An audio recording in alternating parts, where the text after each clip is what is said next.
Dear student, welcome back to our YouTube channel, that is Bio Lecture by Rashid Khan. Today we will start a new topic. The topic name is filariasis or elephantiasis in the chapter Human Health and Diseases. इंसानी सेहत और बीमारियों के अंदर हमारा आज का नया टॉपिक है एलिफेंटासिस या फिर उसे हम फिलेरियासिस कहते हैं। इसके पहले हमने जो एस्केरियासिस, अमीबियोसिस, मलेरिया, ये तमाम बीमारियों के बारे में पढ़ा है। अब उसके बाद जो नेक्स्ट डिसीज़ है टेक्स्ट बुक के अंदर वो है फिलेरियासिस। तो आइए शुरू करते हैं। फिलेरियासिस किसे कहते हैं, किसके ज़रिए से ये बीमारी होती है। तो ये जो बीमारी है फिलेरियासिस की, caused by thread like worms nematode. हमको पता है कि जो चपटे दूधे होते हैं जिसे हम प्लेटी हेलमेंथिस कहते हैं, या गोल दूधे होते हैं जिसे हम एस्क हेलमेंथिस कहते हैं, इनकी जो है तो मुख्तलिफ अक़साम रहती है, जैसे सिस्टोड है ना, निमेटोड, ट्रिमेटोड। तो जो निमेटोड है ये वर्म लाइक स्ट्रक्चर रहेगा इनका, है ना, गोल दूधे रहेंगे और इसकी मुख्तलिफ किस्म की अक़साम रहेगी, स्पेसीज रहेगी, अनवा रहेगी। तो उस अनवा में से एक अनवा का नाम है उचेरिया बैनक्रॉफ्टी। एक्चुअल में जो कॉज करेगा फिलेरियासिस को या फिर एलिफेंटासिस को, उस निमेटोड वर्म्स का, उस निमेटोड कीड़े का नाम उचेरिया बैनक्रॉफ्टी रहेगा। इसकी बहुत सारी किस्में रहेगी, अनवा रहेगी। तो ये जो रहेगा पर्सन टू पर्सन स्प्रेड होगा, फैलेगा by mosquito, female Culex mosquito उसका नाम रहेगा। इसके पहले मलेरिया में हमने देखा था कि मलेरिया जो है तो फीमेल एनोफिलस मॉस्किटो के ज़रिए से दूसरे हेल्दी पर्सन तक वो फैलता था। लेकिन यहाँ पर जो फिलेरियासिस है ये फीमेल क्यूलिक्स मॉस्किटो के ज़रिए से स्प्रेड होगा बाय उचेरिया बैनक्रॉफ्टी के ज़रिए से।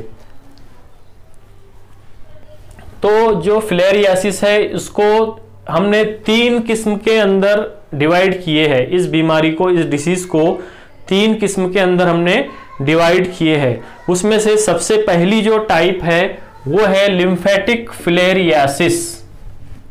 पहली टाइप है लिम्फेटिक फिलेरियासिस और दूसरी जो टाइप है सब क्यूटेनियस फिलेरियासिस। इसकी जो एग्जाम्पल है, स्पेसीज का नेम यहाँ पे लिखा हुआ है लोआ लोआ। ये एक स्पेसीज है निमेटोड वर्म्स की, लोआ लोआ। ठीक उसी तरह मानसोनेला स्पेसीज ये कॉज करेंगे सब क्यूटेनियस फिलेरियासिस को। जो तीसरी टाइप है वो है सेरस, जिसको हम बोलते हैं एब्डोमिनल कैविटी फिलेरियासिस। तीसरी टाइप सेरस या फिर एब्डोमिनल कैविटी फिलेरियासिस। ये जो कॉज, इसकी जो एग्जाम्पल है कॉज करेगा जो स्पेसिस वो है मानसोनेला स्पेसिस। ये इसके जरिए से सेरस फिलेरियासिस का जो है तो डिसीज हमको लाहक होगा। तो जो लिम्फेटिक फिलेरियासिस है कॉज्ड बाय उचेरिया बैनक्रॉफ्टी, हमको लिम्फेटिक फिलेरियासिस के बारे में इस चैप्टर के अंदर डिटेल में पढ़ना है।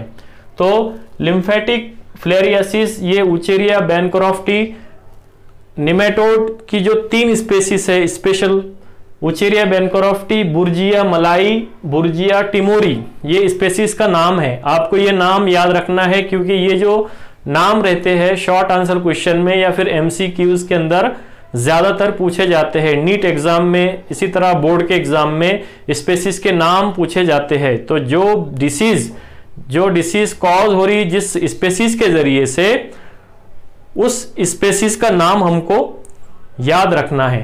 तो ये जो 3 स्पेसीज है वो कॉज करेंगे फिलेरियासिस बाय उचेरिया बैनक्रॉफ्टी, बुर्जिया मलाई, बुर्जिया टिमोरी, ये 3 स्पेसीज है जो कॉज करेंगे लिम्फेटिक फिलेरियासिस को। तो आइए उसकी देखते हैं हम साइन एंड सिम्टम्स, अलामत क्या क्या है रहेगी उसकी अगर फिलेरियासिस डिसीज अगर होती है। तो उन अलामत में सबसे पहली अलामत है oedema with thickening of skin. Oedema कहते हैं स्वेलिंग को। जो स्वेलिंग होंगी स्किन के ऊपर, जो सूजन आएगी स्किन के ऊपर, उसको एडेमा कहेंगे। एंड अंडरलाइन टिश्यू, उसके नीचे की जो नसीजे रहेगी उसके अंदर ब्लड की या दूसरा जो दीगर लिक्विड रहेगा बॉडी का उसके या तो उसके जरिए से सूजन या एडेमा पैदा होगी स्किन के ऊपर। ये पहली अलामत रहेगी। दूसरी अलामत है अफेक्ट द लेग।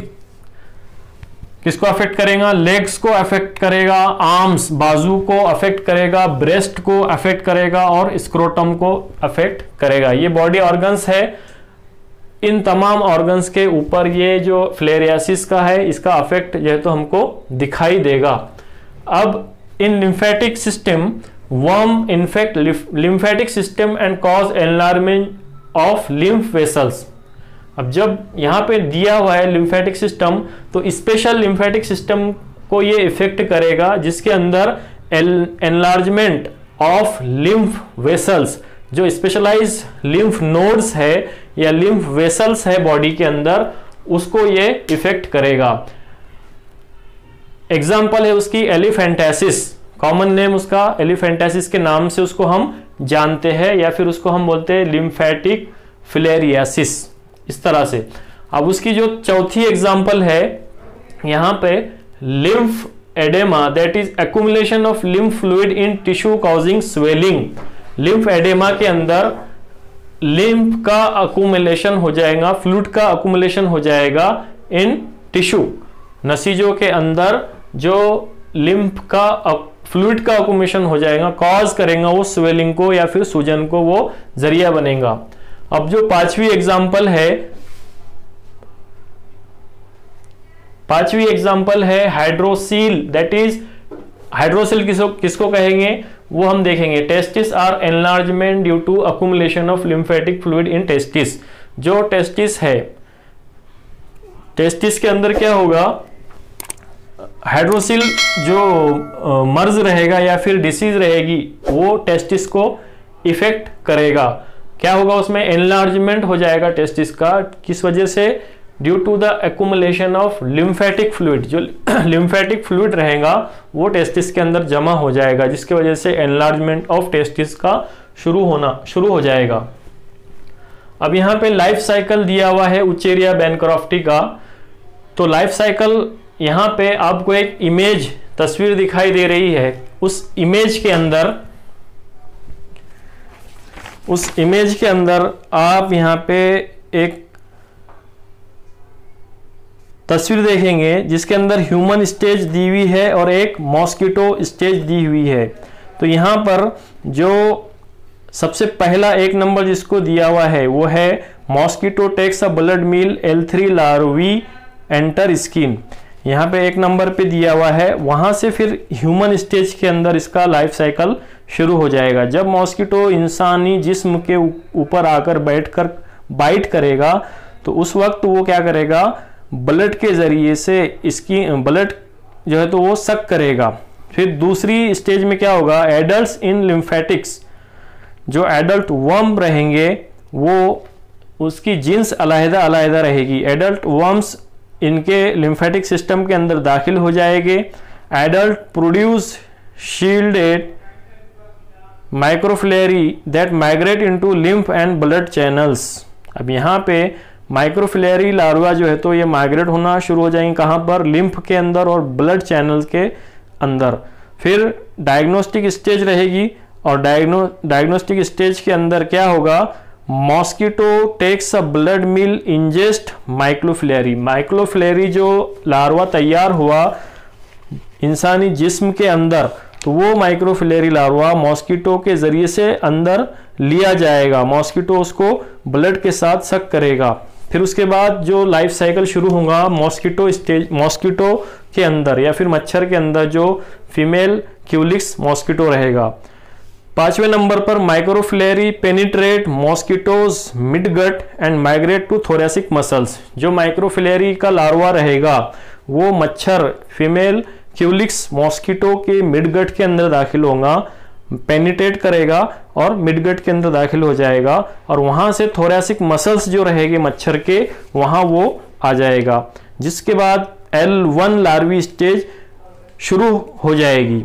उसके बाद 2 मोल्टिंग होंगी उसकी लार्वी की। मोल्टिंग होने के बाद में L3 लार्वा बनेगा। L3 लार्वा बनने के बाद जो 8वीं नंबर की स्टेज रहेंगी, migrate to head and mosquito's proboscis. अब मॉस्किटो के अंदर का जो जूस है उसके माउथ पार्ट जो रहेगा, जिसको हम बोलेंगे प्रोबाइसिस, वहां पर वो L3 लार्वा आकर रहेगा। अब 8 नंबर के बाद में फिर से जब वो मॉस्किटो जब किसी सेहतमंद इंसान को बाइट करेगा या काटेगा, तो उस सेहतमंद इंसान को जो है तो L3 लार्वा उसके जिस्म में दाखिल हो जाएगा और इस तरह से इन्फेक्टिव स्टेज के अंदर वो सेहतमंद इंसान जो है तो दाखिल हो जाएगा। इस तरह से life cycle in mosquito as well as in human इसका दिया हुआ है उचेरिया बैनक्रॉफ्टी का। तो लाइफ साइकिल यहाँ पर 2 स्टेजेस के अंदर दी हुई है, मॉस्किटो के अंदर और ह्यूमन बॉडी के अंदर। तो उचेरिया बैनक्रॉफ्टी को भी यहाँ पे 2 होस्ट या फिर 2 मेजबान की जरूरत होती है।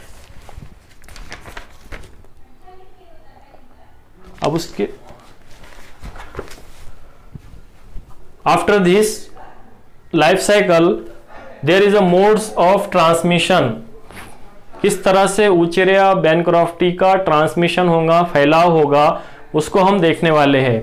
तो मोड्स ऑफ ट्रांसमिशन में basically Wuchereria bancrofti is transmitted to human body by female Culex mosquito. हमने इसके पहले देखा है कि उचेरिया बैनक्रॉफ्टी ये डिपेंड करेगा मॉस्किटो के ऊपर, जिसको हम बोलते हैं क्यूलिक्स, फीमेल क्यूलिक्स मॉस्किटो। तो इसका जो लाइफ साइकिल है ये फीमेल क्यूलिक्स मॉस्किटो के ऊपर डिपेंड है और जो फैलेगा या फैलाव रहेगा, उसका ट्रांसमिशन रहेगा, वो भी इस मच्छर के जरिए से होगा। अब उसका जो इंक्यूबेशन पीरियड है तो वो है 18 से 16 महीने का। ये इस पीरियड के अंदर वो इंक्यूबेट होगा। आफ्टर मोड्स ऑफ ट्रांसमिशन यहाँ पे दिया हुआ है डायग्नोसिस एंड ट्रीटमेंट। किस तरह से इसको डायग्नोस किया जाएगा और उसका ट्रीटमेंट क्या है। तो use of diethylcarbamazine citrate twice a day for 3 week. 3 हफ्तों तक एक दिन में 2 मरतबा ये ड्रग्स को लेना पड़ेगा। फिर उसके बाद जो 5 डेज एवरी 6 मंथ, हर 6 महीने में 5 दिन तक की इसका ट्रीटमेंट अगर लेंगे तो वो जो है तो इसको उचेरिया बैनक्रॉफ्ट को खत्म करने में मदद करेगा। तो इस तरह से ये मोड्स ऑफ ट्रांसमिशन और डायग्नोसिस हमको बताया गया है। तो उसके लिए जो इफेक्टिव ड्रग्स है diethylcarbamazine citrate. Diagnosis and treatment, we will see the prevention and control measure of filariasis. Prevention देखेंगे हम, प्रिवेंशन या फिर उसको हम बोलेंगे कंट्रोल। तो प्रिवेंशन और कंट्रोल मेजर के अंदर हमें पता है कि इसका जो फैलाव रहेगा ये कैसे होगा, ये मॉस्किटो के जरिए से इसका फैलाव या स्प्रेडिंग होगी या ट्रांसमिशन होगा। तो इसको रोकने के लिए हमको सबसे पहले मच्छर के बाइट करने से, मॉस्किटो के बाइट करने से या मच्छर के काटने से अपने आप को बचाना होगा। ठीक उसी तरह जो प्रिवेंशन और कंट्रोल के अंदर दिया हुआ है वो है हमें मॉस्किटो नेट्स का इस्तेमाल ज़्यादा से ज़्यादा करना पड़ेगा, क्योंकि जो उचेरिया बैनक्रॉफ्टी है ये मच्छरों के ज़रिए से फैलता है। तो जो मॉस्किटो नेट्स है ये इसका इस्तेमाल करने से हम मच्छरों से अपने आप को बचा सकते हैं। फिर इसी तरह जो रिपेलेंट्स है, स्प्रे है, उसका हमें इस्तेमाल करना चाहिए, जिसकी वजह से जो मच्छरों की लार्वी है या मच्छर है या मॉस्किटो है ये ख़त्म होंगे। तो इस तरह से ये प्रिवेंशन और कंट्रोल मेजर दिए हुए हैं, इसका इस्तेमाल करके हम प्रिवेंट कर सकते हैं उचेरिया बैनक्रॉफ्टी से।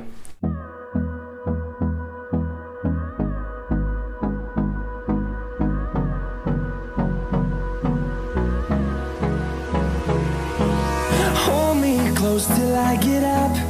Time